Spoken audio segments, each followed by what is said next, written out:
মসজিদ ভিত্তিক শিশু ও গণশিক্ষা কার্যক্রম প্রকল্প পাশ করার দাবিতে পঞ্চগড়ে মানববন্ধন ও স্মারকলিপি প্রদান করেছে নৈতিকতা ও ধর্মীয় মূল্যবোধ উন্নয়নে মসজিদ ভিত্তিক শিশু ও গণশিক্ষা কার্যক্রম শিক্ষক কল্যাণ পরিষদ। বৃহস্পতিবার ২০ মার্চ দুপুরে পঞ্চগড় ঢাকা জাতীয় মহাসড়কে শহরের কেন্দ্রীয় শহীদ মিনারের সামনে ঘণ্টাব্যাপী মানববন্ধন কর্মসূচি পালন করে শিক্ষকরা। এ সময় বক্তব্য রাখেন মওশিক শিক্ষক কল্যাণ পরিষদের পঞ্চগড় জেলা কমিটির সভাপতি মাওলানা মোহাম্মদ আবুল বাশার, মওশিক শিক্ষক কল্যাণ পরিষদের জেলা কমিটির সাধারণ সম্পাদক হাফেজ মাওলানা মোহাম্মদ শেখ ফরিদ সহ অনেকে।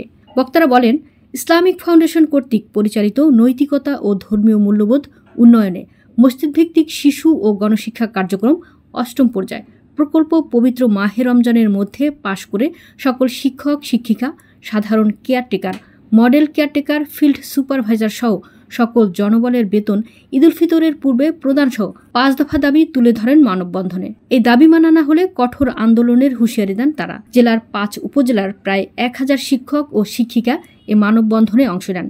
মানববন্ধন শেষে একটি বিক্ষোভ মিছিল বের করা হয়। মিছিলটি শহরের প্রধান সড়ক প্রদক্ষিণ করে জেলা প্রশাসকের কার্যালয় চত্বরে গিয়ে শেষ হয়। পরে জেলা প্রশাসকের মাধ্যমে প্রধান উপদেষ্টা বরাবরে স্মারকলিপি প্রদান করা হয়।